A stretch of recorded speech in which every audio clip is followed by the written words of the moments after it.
আমফানের ঝড়ে পরিচয় হয়েছিল। ওই ঝড়ের মধ্যে ফেসবুক করছিলে? ফোনে আমার 15% মতো চার্জ ছিল, সেই 15% চার্জের মধ্যেই রিলেশন হয়ে গেল। 15 মিনিটের মধ্যে প্রপোজ হয়ে গেল, ভালোবাসা হয়ে গেল।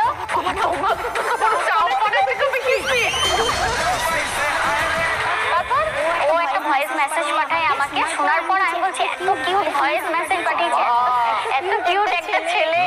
তারপরে হচ্ছে আমি সাথে সাথে ওকে বলি তুমি আমার বিয়ে করবে? আমাকে বলে যে হ্যাঁ।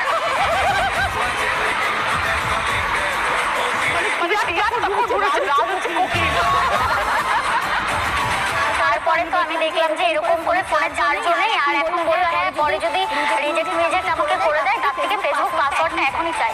ফেসবুক পাসওয়ার্ডটা চাইলাম, ও 5 মিনিটের মধ্যে পাসওয়ার্ড দিল। আমি কি করলাম, ওর নাম্বার রিমুভ করে আমার নাম্বারে অ্যাড করে পাসওয়ার্ড চেঞ্জ করে দিলাম। যে আমাকে বলছে ফোন করে যে আমি ফেসবুক খুলতে পারছি না, আর আমি বলছি আমি চেঞ্জ করে দিয়েছি, আমার ফোনে চার্জ নেই, আমি যদি চার্জ না দিতে পারি তুমি অন্য কোনো মেয়ের সাথে কথা বলবে তখন? তারপরে 3 মাস পরে একসাথে পড়তে গেলাম। তো পড়তে গিয়ে প্রথম দেখলাম, ও বলছে তোমাকে সামনাসামনি দেখে আমি চিনতে পারিনি। ছবিতে একরকম, সামনে কোনো একরকম। কোনটা ভালো লেগেছে? সামনেটা না ছবিটা? সামনাসামনি ভালো লাগেনি। আমি চিনতেই পারিনি যে এটা সেই মেয়ে। আর সবসময় আমাকে দেখে ভয়ে ভয়ে। তুমি কি 440 ভোল্ট নাকি? কামড়ে দেয়। আমি বলি তুমি চুপচাপ থাকবা, ছোট মানুষ সেম বয়সে চুপচাপ থাকবা, আমি তোমাকে ঠিক করে চলাবো। এখন বড় হয়েছে, এখন তো ছোট আছে না, অন্য মেয়ে যদি পছন্দ করে না, এই বাচ্চা ছেলে। ঠিক আছে তোমার বউয়ের কিন্তু। বিয়েটা কিভাবে হলো? বাড়ির লোক মেনে নিয়েছিল? 3 মাস দেখা হয়নি, 9 মাস যখন আমাদের রিলেশনের এক্স, তখন ঠিক করলাম যে ঝামেলা হচ্ছিল। আমি ওকে বললাম কি যে তাহলে চলো বিয়ে টিয়ে করে নি। তারপরে বললো কি ঠিক আছে চলো বিয়ে করে নি। 3 বার বিয়ে করেছি, বাড়ির লোক তো মানে 3 বার বাড়িতে বিয়ে করেছি। প্রথমবার মন্দিরে করেছি প্রথমবার, কেউ মানলো না? মানলো না। পরের বার করলাম, প্রবলেম। পরের বার কোথায় করলে? পরের বার এমনি এমনি রাস্তায় করে নিয়েছি। আর কতবার মন্দিরে যাবো? 3 নাম্বার বারের বারও মানেনি। 4 নাম্বার বার যখন দেখলো যে না আর হবে না, এদের যতই একটাই আবার বারবার বিয়ে করছে, লোকজন জানছে, মেনে শাশুড়ি এসেছিল?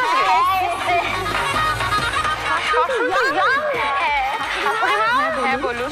7 নম্বর বার বিয়ে করে চলে এলো বাড়িতে, কি করলেন আপনি তখন? কি আর করবো, মেনে নিতেই হলো। দুজনকে চাই। এখন কি বুঝছেন বৌমাকে? বৌমা খুবই ভালো, আমার তো মেয়ে নেই, পুরো আমার মেয়ের জায়গাটা দখল করে নিয়েছে। আমার মন জয় করতে পেরে ভীষণ ভালো। আর দিদি হচ্ছে আমাদের একটা ইউটিউব চ্যানেল আছে রাষ্ট্রীয় অফিসিয়াল, ডেইলি ব্লগ, সারাদিন যা করি ওর সাথে যা করি। কিন্তু আমাকে তুমি মাছ দিয়ে শুনি, এই যে মাছ খাওনি কেন? কি হয়েছে? আগে স্বামী তারপরে আমি। নমস্কার, welcome back to my channel Bengali blogger Momita চ্যানেলের পক্ষ থেকে জানাই অনেক অনেক স্বাগত, অনেক অনেক ভালোবাসা।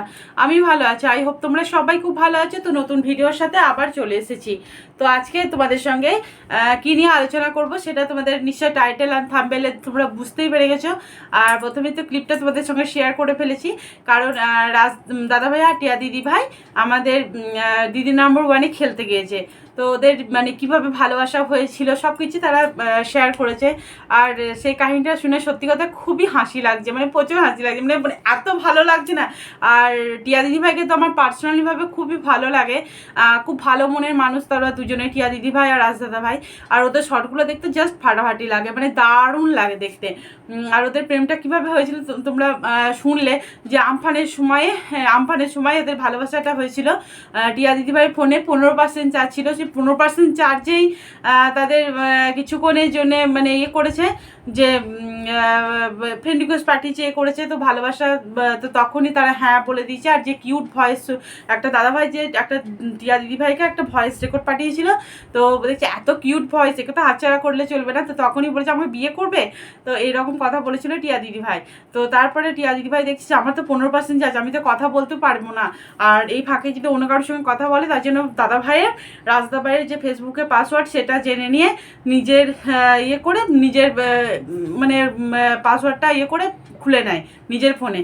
তারপর দেখছি রাজদাভাই দেখছি রাজদাভাই ফোনে আর ফেসবুক খুলছে না। তখন টিয়াদি ভাইকে জিজ্ঞাসা বলেছে, তখন টিয়াদি ভাই বলছে যে আমি তো আমার করে নিয়েছি, কারণ তুমি যদি অন্য কারোর সঙ্গে কথা বলো তার জন্য আমি আমার ইয়েতে অ্যাকাউন্টে পাসওয়ার্ডটা মানে করে নিচ্ছি। তারা 3বার বিয়ে করেছে, মানে হেসে মরে যাবে। তারা 3বার বিয়ে করেছে। একবার প্রথমে মন্দিরে বিয়ে করেছে, তারপরে দেখছে বারবার তো মন্দিরে গেলে হবে না, দ্বিতীয়বার রাস্তাতে বিয়ে করেছে, মানে মন্দিরে বিয়ে করেছে বাড়িতে মানেনি, দ্বিতীয়বার রাস্তাতে বিয়ে করেছে তাও মানেনি, তৃতীয়বার বিয়ে করেছে তারপরেও মানেনি, 4বার যখন বিয়ে করে তখন দেখছে এদেরকে তো বাঁধা দিলে চলবে না, আর তার জন্য মেনে নিয়েছে শেষ পর্যন্ত বিয়েটা। আর শাশুড়ি মানে টিয়াদিভাই শাশুড়িও খুব ভালো, ফ্যামিলিও খুব ভালো তাদের। আর টিয়াদিভাই বাপের বাড়ির লোকও খুব ভালো, শ্বশুরবাড়ির লোকও খুব ভালো, টিয়াদিভাই শাশুড়িও খুব ভালো। তো বলছি যে এই মেয়েকে না মানলে হয়, এই মেয়েটা আমার বৌমা খুবই ভালো তাই বললো। তো তোমরা নিজেরাই দেখতে পেলে যে আমার তো মেয়ে নেই, তো সেই মেয়ে জায়গা সে নিয়ে নিয়েছে। তা এত ভালো মেয়ে তাই বললো। আর সত্যি কথা টিয়া দিদিভাই খুব ভালো, আর রাজদাদা ভাইও খুব ভালো, মানে সত্যি কথা ওদের ভিডিও দেখতে না খুব ভালো লাগে। ওরা মানে এত সুন্দর করে ভিডিওটা করে, আর যারা কমেন্ট করে খুব সুন্দরভাবে রিপ্লাই দেয়, মানে খুব ভালো লাগে। পার্সোনালভাবে আমার রাজদাদা ভাই টিয়া দিদিভাইকে সত্যি কথা খুব ভালো লাগে, আর শর্টগুলো জাস্ট ফাটাফাটি। আর টিয়া দিদিভাই মুখোশিটা খুব ভালো লাগে, আর টিয়া দিদিভাই আর রাজদাদা ভাইকে খুব সুন্দরভাবে মানিয়েছে, মানে সত্যি কথা। আর টিয়া দিদিভাই মুখোশিটা না জাস্ট ফাটাফাটি, খুব ভালো লাগে দেখতে টিয়া দিদিভাইকে, সত্যি কথা। তো আমার ভিডিওটা যদি রাজদাদা ভাই টিয়া দিদিভাই যদি তোমরা আমার ভিডিওটা দেখে থাকো, জানি না কি বলবে, তো আমার সত্যি কথা তোমাদেরকে খুবই ভালো লাগে, সত্যি কথা খুব ভালো লাগে। তো আমার ভিডিওটা এখানেই শেষ করছি। তো চলো সবাই ভালো থেকো, সুস্থ থেকো, সাবধানে থেকো। আবার একটা নতুন ভিডিওর সাথে তোমাদের কাছে হাজির হয়ে যাব। তো ততক্ষণ অবধি তোমরা ভালো থাকো। Bye bye.